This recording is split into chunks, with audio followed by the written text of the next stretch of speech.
Tomorrow I brew, today I bake, soon the child is mine to take. Oh, what luck to win this game! Rumpelstiltskin is my name.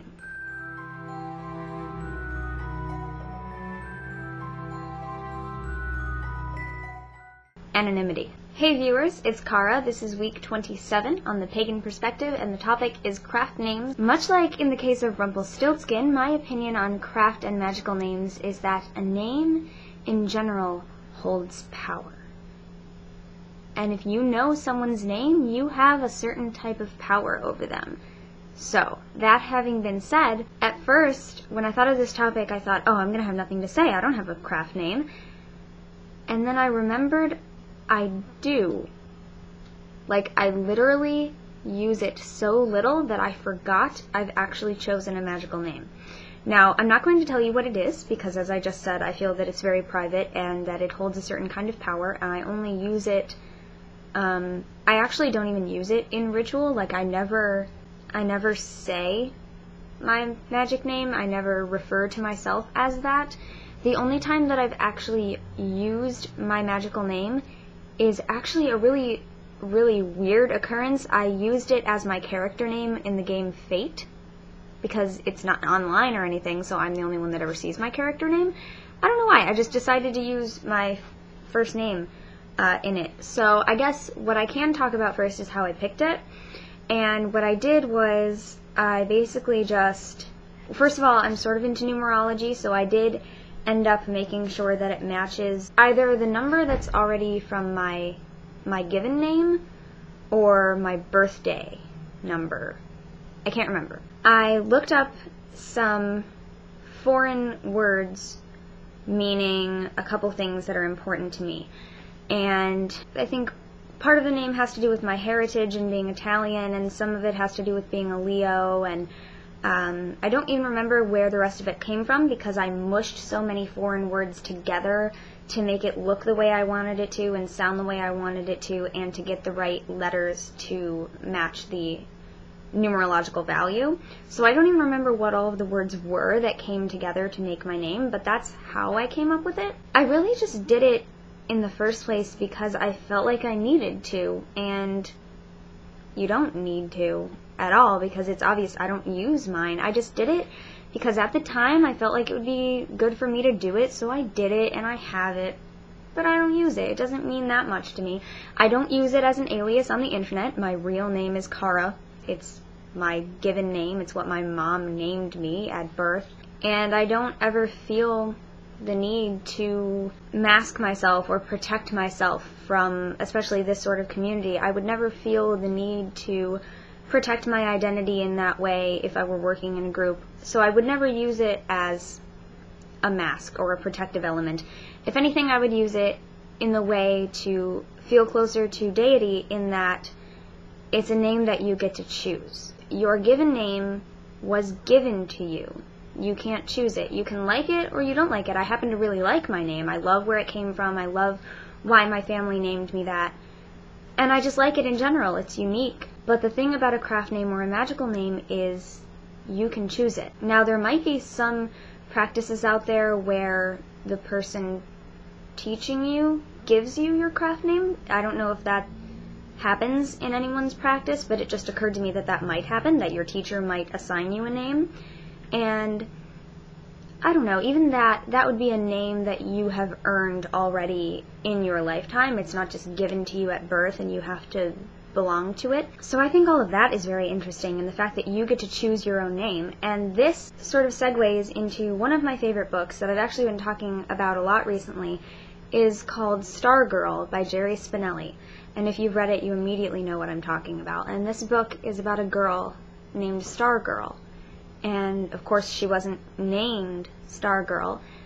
Her family lets her choose whatever name fits her. Now, she does have a given name, but all through her childhood they have just let her pick names for herself. And at one point in her childhood, I believe, this is a fictional story, but at one point when she was little, I believe she named herself Mouse. And then she realized that name doesn't fit anymore, so she named herself Mud Pie. And again, that name didn't fit anymore, so she chose a new one. During the present time that this book takes place, her name is Stargirl. And she just changes her name throughout different points in her life when she feels that she's changed enough that her old name doesn't suit her. Now, when I was younger, I didn't think much about what does my name mean. But at this point in my life, I feel that my name suits me. I would never feel the need to take another name. I have several friends who either don't like their name or their name is very common, and so they choose another nickname for themselves and they become that person. Some people it's like, oh, it's a nickname, but their real name is blah, blah, blah. But these friends of mine, they utterly become this new name. It's just so fitting that you don't even pay attention to the fact that it's not their real name, or you may not even know. You could know these people for 5 years and never know it's not their real name. It's crazy. Now, there is something, I was writing something down, and I signed something with a name that I've never used for myself before. It's related to my real name in what to you if I told you, which I'm not going to.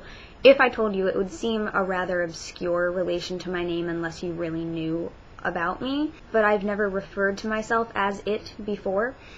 And for some reason, I was writing this, and I signed that as my name, not even realizing I did it.